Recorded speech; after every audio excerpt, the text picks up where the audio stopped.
तो अभी तक आप लोग ये तो जान चुके हैं कि किरचॉफ्स लॉ क्या होता है। बेसिकली किरचॉफ्स लॉ में आपका दो रूल होता था, जिसमें फर्स्ट रूल का कहना था कि एक जंक्शन और एक नोड पे जो करंट इन करता है, जितना करंट इन करता है उतना ही करंट आउट हो जाता है।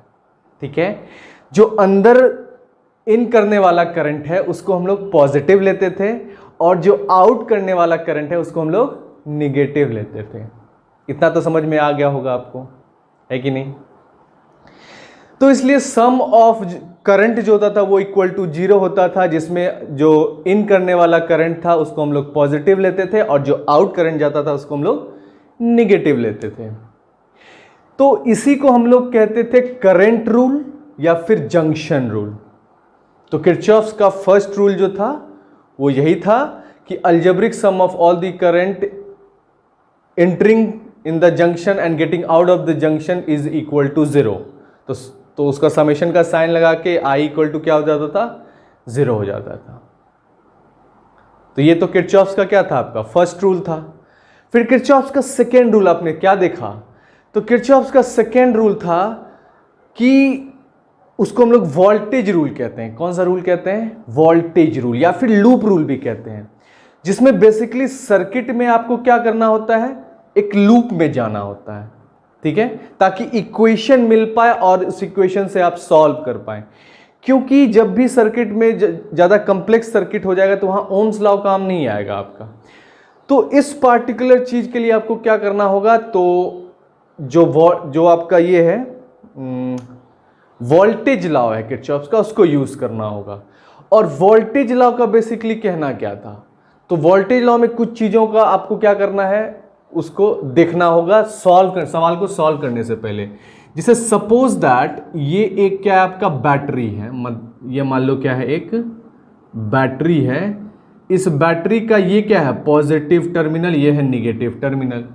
अब अगर आप पॉजिटिव से निगेटिव जाते हो तो पॉजिटिव मतलब होता क्या है? हाई होता है ना, और निगेटिव मतलब क्या होता है? Low potential. तो जब हाई से लो जाते हो मतलब ऊपर से नीचे जाओगे, हाई से लो जाओगे तो डाउन, नीचे जा रहे हो डाउन, तो इसमें क्या हो जाएगा आपका? हाई से लो अगर करंट आपका डायरेक्शन जो है वो इधर से इधर की ओर है, पॉजिटिव से निगेटिव की, आपका डायरेक्शन, योर्स डायरेक्शन अगर इधर की ओर है तो ये हो जाएगा आपका क्या? हाई से लो जा रहे हो तो आप जा रहे हो क्या? डाउन। तो इसलिए ये क्या हो जाएगा आपका? Down potential. और डाउन पोटेंशियल में बेसिकली क्या है आपका? हम लोग निगेटिव साइन लगाते हैं, ठीक है। जब घट रहे होते हैं तो क्या करते हैं? निगेटिव साइन लगाते हैं, घटना मतलब माइनस। तो हाई से लो जाना, ठीक है। वहीं अगर इसी कंसेप्ट में अगर आपको ये कह दिया जाए कि हाई से लो ना जाके आप लो से हाई चले जाओगे तो क्या हो जाएगा? मान लो आपका डायरेक्शन इधर से ना होके अभी इधर की ओर रहता, तो आप किधर की ओर जा रहे हो? अब आप जा रहे हो लो पोटेंशियल से हाई पोटेंशियल, मतलब आप नीचे से ऊपर की ओर बढ़ प्रमोट हो रहे हो, ऊपर जा रहे हो, अप पोटेंशियल। तो लो से आप जा रहे हो क्या? अप जा रहे हो। तो इसलिए डाउन से आप क्या जा रहे हो? Up potential. तो इसलिए जो अप पोटेंशियल होगा वो क्या हो जाएगा आपका? तो अप पोटेंशियल आपका पॉजिटिव हो जाएगा। सेम इसी तरह से आपको क्या देखना है कि जब कोई रेजिस्टेंस के थ्रू, मान लो ये रेजिस्टेंस है आपका, इस रेजिस्टेंस के थ्रू अगर कोई करंट फ्लो कर रहा है, मतलब ये करंट अगर इधर से इधर की ओर फ्लो कर रहा है, ये आई करंट, तो करंट हमेशा क्या करता है? पॉजिटिव पोटेंशियल मतलब हाई पोटेंशियल से लो पोटेंशियल की तरफ जाता है। तो इसलिए करंट जो है वो पॉजिटिव से किधर जाएगा? निगेटिव की ओर। तो मतलब यहाँ जो आर का वैल्यू होगा, जो भी होगा, ये क्या हो जाएगा? हाई से हम लोग किधर जा रहे हैं? हाई से लो की तरफ, मतलब ऊपर से नीचे की तरफ, मतलब डाउन पोटेंशियल होता है तो क्या होता है? Negative sign. तो इसलिए यहाँ पे क्या हो जाएगा? माइनस आई इंटू आर, ठीक है। तो अगर ये R1 है, अगर फिर R2 होगा, फिर R3, जितना भी सर्किट होगा तो उसका सम। तो बेसिकली जो किरचॉफ्स का सेकेंड रूल था उसका यही कहना था कि जो सम होगा किसका? किरचॉफ्स का फर्स्ट रूल का जो वो था ये कहना कि जो करंट इन होगा उसका सम है ना, और प्लस जो करंट आउट होगा उसका सम, वो इक्वल टू 0 हो जाएगा। जनरली आउट होने वाला निगेटिव साइन होगा यहाँ पे, तो इसलिए ये जो है ये आउट होने वाला नेगेटिव होता है और ये पॉजिटिव होता है, इसलिए प्लस माइनस माइनस हो जाएगा। इसलिए जितना करंट इन होगा उसका समेशन जो है वो इक्वल होगा जितना करंट आउट होगा उसके। ठीक है, यही है आपका किरचॉफ्स का फर्स्ट रूल, जिसको करंट रूल कहते हैं। और दूसरे रूल का कहना है कि जो I इंटू आर का समेशन होगा, मतलब आई आर का जो समेशन होगा, इसका समेशन जो है वो EMF के इक्वल होगा, मतलब EMF ऑफ द बैटरी, जिसको वोल्टेज भी कहते हैं, लेकिन EMF और वोल्टेज में कुछ डिफरेंस होता है, ये मैंने आपको बता दिया है। तो यही दो रूल जो है हम लोगों ने डिस्कस किया था किरचॉफ्स में। तो अब इसके बेसिस पे अब हम लोग क्या करेंगे, सवाल सॉल्व करेंगे, और सवाल सॉल्व करके समझेंगे कि आखिर इस करंट लॉ और वोल्टेज लॉ को कैसे लगाना है, मतलब जो जंक्शन रूल है और लूप रूल है उसको न्यूमेरिकल सॉल्व करते समय कैसे यूज करना है। तो इसको थ्रू न्यूमेरिकल समझेंगे, जिसमें आपका एक तो ऐसे एक इजी सा ले लेते हैं और दूसरा एक आपका NCERT का क्वेश्चन सॉल्व कर लेंगे। ठीक है, तो क्वेश्चन आपका इस तरह से है।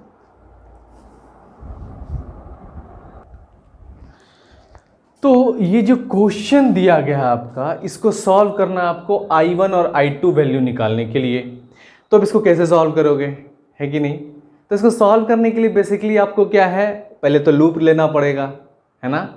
तो जो किरचॉफ्स लॉ है इसी तरह के कॉम्प्लेक्स सर्किट को सॉल्व करने के लिए यूज होता है, जिसमें आपको आपके एग्जाम में जो क्वेश्चन आता है आपको इस तरह से सर्किट दिया होगा, इस सर्किट को सॉल्व करके आपको I1 और I2 का वैल्यू निकालना है।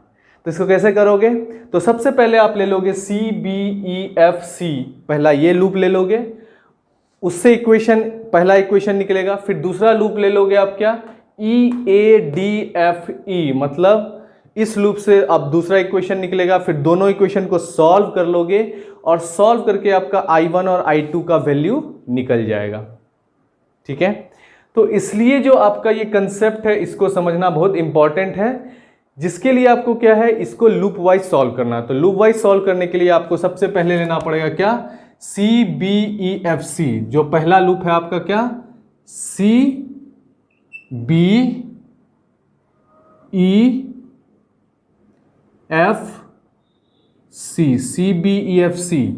तो CBEFC में यहां से अगर स्टार्ट करोगे तो आप क्या जा रहे हो, ध्यान से देखना कि सर्किट में सॉल्व कर रहा हूं। निगेटिव से पॉजिटिव मतलब लो से हाई जा रहे हो, मतलब अप पोटेंशियल जा रहे हो, मतलब पॉजिटिव। फिर यहां आए, ये I1 यहां पे आया। अब देखो करंट I1 का डायरेक्शन इधर की ओर है, तो करंट हमेशा पॉजिटिव से निगेटिव की ओर जाता है, मतलब हाई पोटेंशियल से लो पोटेंशियल की ओर जाता है। फिर करंट इधर आया, करंट हमेशा किधर से जाता है, पॉजिटिव पोटेंशियल से निगेटिव, मतलब हाई पोटेंशियल से लो पोटेंशियल की ओर, मतलब पॉजिटिव से निगेटिव की ओर। करंट हमेशा आपका पॉजिटिव पोटेंशियल से निगेटिव पोटेंशियल की ओर जाता है।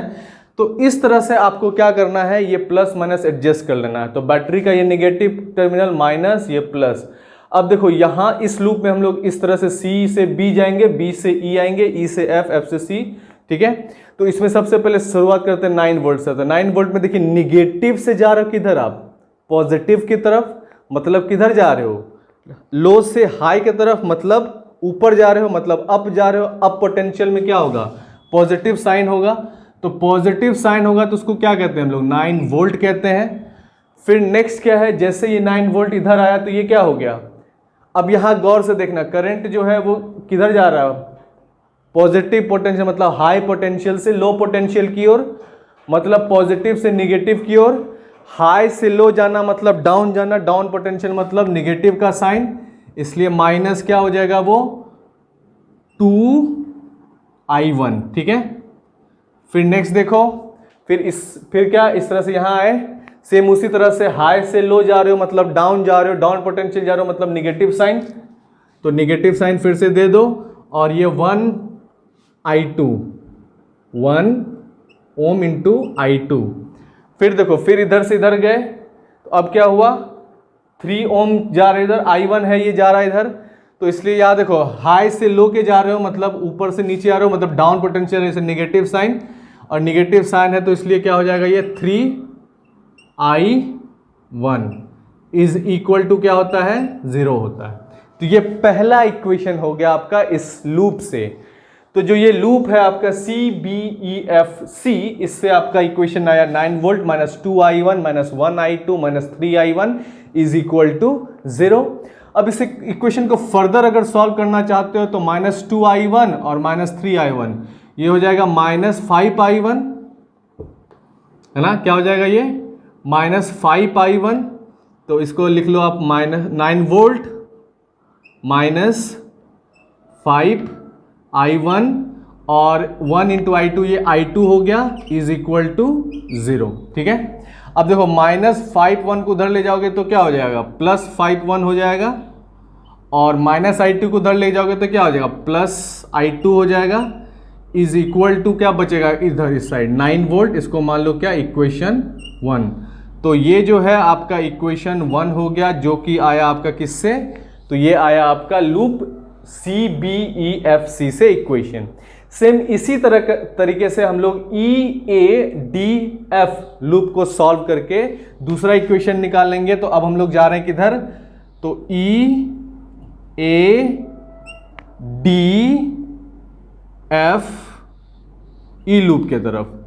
अब इस लूप में जब स्टार्ट करेंगे तो यहां देखिए 6 वोल्ट बैटरी में आ रहे हैं हम लोग लो से नेगेटिव से पॉजिटिव की तरफ, मतलब लो से हाई मतलब अप पोटेंशियल मतलब पॉजिटिव का साइन, और पॉजिटिव का साइन क्या 6 वोल्ट। ठीक है, फिर इसमें से जो करंट निकला I1 माइनस I2, जब R रहेगा तभी IR होता है, तो इसलिए I1 I2 यहां से गुजरेगा, तो इसलिए जो है यहाँ पे ये क्या हो जाएगा, करंट का इधर पॉजिटिव से निगेटिव की तरफ, मतलब हाई से लो जाता है, तो हाई से लो जाता है हमेशा रेजिस्टेंस में करंट, तो इसलिए माइनस, और ये IR करना है तो I का वैल्यू क्या है आपका I1 माइनस I2, और रेजिस्टेंस है क्या आपका, रेजिस्टेंस है 3 ओम का, तो I1 माइनस I2, और फिर जाके आपको इधर से जब क्रॉस करोगे, फिर इधर जब जाओगे तो देखो क्या निगेटिव से किधर जा रहे हो, पॉजिटिव की तरफ, मतलब लो से किधर जा रहे हो, हाई की तरफ, तो लो से हाई की तरफ जा रहे हो तो कितना होगा इसका, ध्यान से देखना, तो लो से हाई जा रहे हो तो पॉजिटिव का साइन दे दोगे, और जो आपका करंट है वो क्या है I2 है, और रेजिस्टेंस क्या है 1 ओम का है, तो 1 into I2 is equal to क्या हो जाएगा 0। अब इसको फर्दर अगर सॉल्व करना चाहते हो तो इसको आप इस तरह से सॉल्व कर सकते हो, माइनस 3I1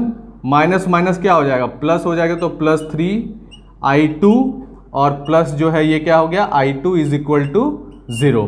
अब देखो 3I2 प्लस I2 कितना हो जाएगा 5I2, और ये माइनस 3I1, तो माइनस 3I1 को उधर लेके जाओगे तो क्या हो जाएगा प्लस 3I1 हो जाएगा, और 3I2 plus I2 4I2 plus 4I2 को उधर ले जाओगे तो क्या हो जाएगा माइनस 4I2 हो जाएगा, और इधर क्या बचेगा आपका 6 वोल्ट बचेगा। तो ये हो गया आपका दूसरा इक्वेशन। तो ये दूसरा इक्वेशन जो है ये हो गया आपका दूसरा इक्वेशन। अब क्या करते हैं, जो इक्वेशन 1 और इक्वेशन 2 है दोनों को सॉल्व कर लेंगे। तो इसको सॉल्विंग इक्वेशन 1 एंड 2, तो सॉल्विंग इक्वेशन 1 एंड 2, तो इसको सॉल्व करते हैं लीनियर इक्वेशन मेथड, जो कि आप जानते हो कि कैसे होता है। तो लीनियर इक्वेशन मेथड में आपका क्या होता है, तो लीनियर इक्वेशन मेथड आपको पता है क्या होता है, तो ये हो गया 5I1 plus I2 is equal to क्या हो जाएगा 0, और 3I1 माइनस 4I2 जो है वो हो जाएगा क्या इज इक्वल टू 6 नहीं, ये 9 वोल्ट होगा, ये 9 ये 6। अब देखो पहले तो एलिमिनेशन मेथड यूज करेंगे, तो इसको क्या करना पड़ेगा, पहले वाले इक्वेशन को 4 से मल्टीप्लाई करना पड़ेगा। जैसे इसको 4 से मल्टीप्लाई करोगे आप तो ये वैल्यू क्या हो जाएगा 5 इंटू 4 ये हो जाएगा 20I1, और 4 इंटू I2 तो प्लस 4I2, और फिर देखिए 9 इंटू 4 क्या होता है 36, तो ये हो जाएगा आपका 36। और जो ये इक्वेशन है 3I1 minus 4I2 is equal to 6, इसको एज इट इज लिख दो 3I1 minus 4I2 is equal to 6। अब देखो इसमें तो प्लस माइनस तो है ही, इसलिए प्लस माइनस में चेंज करने की जरूरत नहीं, ये दोनों कैंसिल हो गया, और 20i1 प्लस 3i1 हो जाएगा आपका कितना, 23i1 हो जाएगा। और 23i1 36 प्लस 6 क्या हो जाएगा, 42। तो इसलिए i1 इज इक्वल टू क्या हो जाएगा, 42/23।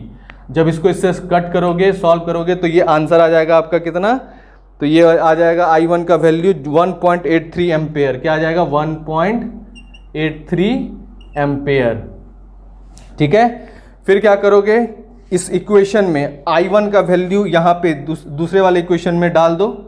इस दूसरे वाले इक्वेशन में i1 का वैल्यू डाल दोगे तो 3 इंटू i1 का वैल्यू कितना निकला आपका, 42/23 और माइनस क्या है, तो 4i2 इज इक्वल टू 0।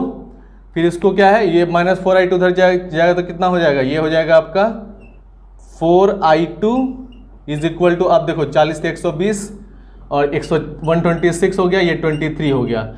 फिर ये 4 उधर चला जाएगा, इसको सॉल्व कर लोगे तो i2 का वैल्यू जो है वो निकल जाएगा आपका माइनस 0.3i1। अच्छा, i2 का वैल्यू कितना निकलेगा, ठीक है, इसे पुट ही कर सकते हैं। तो ठीक है, इसमें क्या है, i1 का वैल्यू पुट किया, इसको उधर लेके गए तो इधर कितना, इधर आपका हो जाएगा कितना, तो इसको सॉल्व कर लोगे तो ये हो जाएगा आपका 0.13 एम्पेयर, 0.13 एम्पेयर। ठीक है, तो इसलिए इसको सॉल्व करके जो i1 का वैल्यू आ जाएगा वो आ जाएगा आपका कितना, 1.83 एम्पेयर और i2 का वैल्यू आ जाएगा कितना, तो 0.3 एम्पेयर। तो इस तरह से क्वेश्चन सॉल्व होता है। इसमें जैसे i1 का वैल्यू निकल गया, यही दो वेरिएबल था जिसका वैल्यू आपको निकालना था। तो ये था आपका क्वेश्चन। तो इसमें बेसिकली यही समझना था कि जो किस तरह से लूप को हम लोग सॉल्व करके इक्वेशन फ्रेम करते हैं और फिर इस इक्वेशन को सॉल्व करके उससे वेरिएबल फाइंड आउट करते हैं। तो यही इसका कंसेप्ट है। अब एक एनसीईआरटी का क्वेश्चन सॉल्व करेंगे तो आपको और अच्छे से समझ में आ जाएगा। तो इसको नोट डाउन कर लो आप पॉज करके।